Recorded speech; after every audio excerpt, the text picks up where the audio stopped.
हाँ तो देखें, दूसरा क्वेश्चन जो है वो मैंने लिखा हुआ है 0.47। अब बार देखना, इस बार सिर्फ 7 पर ही लगा है, 4 पर बार नहीं लगा। पहले वाला क्वेश्चन जो था वो ये था, ठीक है। तो हमने 6 को रिपीट करवाया था, तो इस बार रिपीट क्या होगा, सिर्फ 7 रिपीट होगा, क्योंकि बार सिर्फ 7 पर लगा है, ना कि 4 पर लगा है। अकेले 7 पर लगा तो 7 को ही रिपीट करवाना है।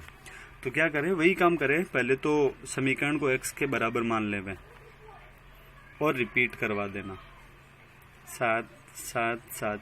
और मैंने बोला था 3 बार रिपीट करवा दें, इतने में हमारा काम हो जाएगा। समीकरण नंबर 1 नाम देना। लेकिन ध्यान रखें एक चीज जो सबसे जरूरी है, क्या कि पॉइंट के बाद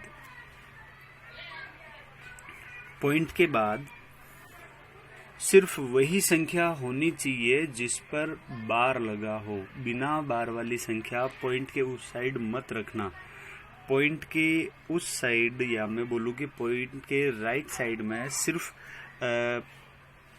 वही संख्या रखना जिस पर बार लगा था या जो रिपीट हो रही थी। देखो यहाँ 4 पर बार नहीं लगा था, तो 4 का उस साइड कोई काम नहीं है। आप पहले ही 4 को इस साइड ले लो पॉइंट के, तो पॉइंट को एक संख्या आगे बढ़ाना। ये वो वाली समीकरण मत गिनना जिसमें हम लोगों ने जितनी संख्या पर बार था उतने के लिए आगे बढ़ाया था। ये सिर्फ इसीलिए करना पड़ रहा है क्योंकि पॉइंट के इस साइड बिना बार वाली संख्या, इसे वो वाली काउंट मत करना, ठीक है। तो देखते हैं अब क्या, पॉइंट को पहले आपको इस साइड लेना पड़ेगा क्योंकि पॉइंट के बाद है 4 आया हुआ जो कि रिपीट नहीं हो रहा है। तो पॉइंट को एक संख्या आगे ले जाना पड़ेगा। एक संख्या का मतलब हो गया 10, तो यहाँ लिखा मैंने 10x बराबर उस साइड हो जाएगा 4.777। अब यहाँ से शुरू करो, वो जो कि पॉइंट जितनी संख्या पर पॉइंट आया हुआ, बार आया हुआ है, उतने पॉइंट आगे बढ़ाते हैं हम लोग। तो देखो एक ही संख्या पर बार था तो पॉइंट को एक संख्या आगे बढ़ाना पड़ेगा। तो हमें कितने जीरो चाहिएंगे, एक जीरो चाहिएगा। एक जीरो का मतलब 10 चाहिएगा। तो 10 तो यहाँ ऑलरेडी पड़ा है, हमें 10 और चाहिएगा। तो कितना हो जाएगा टोटल 100। गुणा करवाते हैं उनका, तो एक संख्या आगे बढ़ाना पड़ेगा। एक ही संख्या आगे क्यों बढ़ा रहे हैं वो भी समझ आया होगा, क्योंकि एक ही संख्या पर बार लगा हुआ था इसलिए।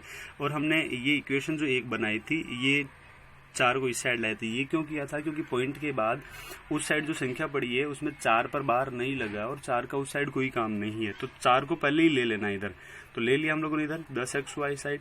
अब हमें वो काम करना है कि जितनी संख्या पर बार लगा उतने पॉइंट को आगे बढ़ाना है। तो पॉइंट एक ही संख्या पर बार था तो एक संख्या आगे बढ़ाया, तो 10 तो इधर पहले से ही पड़ा है। इधर कितना हो जाएगा 100x हो जाएगा, और इधर पॉइंट वहां जाएगा तो 47.77 डैश करके बहुत सारे साथ हम लोग लिख सकते हैं जितने हमें चाहिए। जैसे कि पहले वाले क्वेश्चन में 2 में से 1 घटाया था, यहाँ भी हम लोग 2 में से 1 ही माइनस करते, लेकिन यहाँ वो 4 पड़ा था इसलिए हम लोगों को एक इक्वेशन आगे बढ़ना पड़ा। 3 बनी, अब 3 में से 2 माइनस कर देना।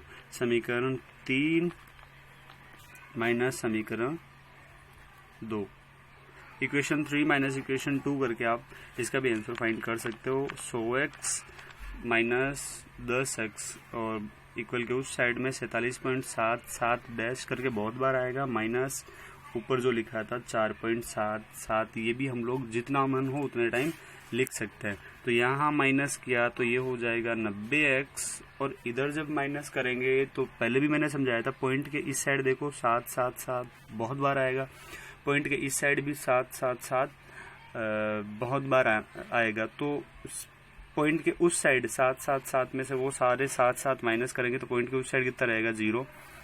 अब 47 है पॉइंट के इस साइड, और यहाँ पॉइंट के इस साइड है 4। 47 में से 4 घटाएंगे 43, तो 43.0 को हम लोग सिर्फ लिख सकते हैं 43, और 90 इस साइड गुणा में है, उस साइड जाएगा तो भाग में। तो हम लोग कुल मिला के इसे ऐसे लिख सकते हैं 43 बटे में 90। तो ये देखो P अपॉन Q की फॉर्मेट का हो गया। P यहाँ पर कितना है 43 और Q यहाँ पर कितना है 90। तो इसे हम लोग इस तरह से लिख सकते हैं। इस टाइप के क्वेश्चन पूछे जाते हैं हर साल एग्जाम में। एक क्वेश्चन मैं तुम्हें देता हूँ, वो तुम लोगों को करना है। मैं लिख देता हूँ यहाँ पर, वो तुम लोग सॉल्व करोगे। मैंने क्वेश्चन लिखा हुआ है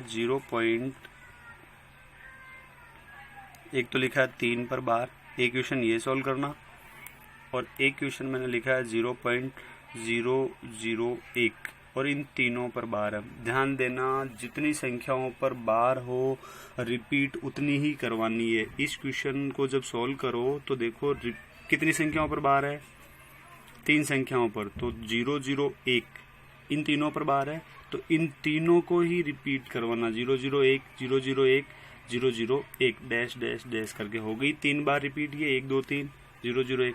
अब जब वो पॉइंट लेकर जाओगे तो यहाँ भी ध्यान देना, पॉइंट कितनी संख्या आगे बढ़ाते हैं, पॉइंट हम लोग उतनी संख्या आगे बढ़ाते हैं जितनी संख्याओं पर ये बार लगा हुआ था। तो यहाँ 3 संख्याओं पर बार था तो x के बराबर मानना, 3 संख्याओं पर बार था तो 3 ही संख्या पॉइंट को आगे बढ़ाना। 3 संख्या का मतलब हो गया 3 0, और 3 0 किस में, 1000 में। तो इस साइड 10x ना लिखकर कितने लिखना, 1000x, और पॉइंट को वहां ले जाना। तो 1.001 001 इस तरह से इसे भी सोल्व कर लेना। पॉइंट कितनी संख्या आगे बढ़ाते हैं, जितने पर बार होता है। इस तरह से तुम लोगों को ये भी सॉल्व कर लेना है। धन्यवाद।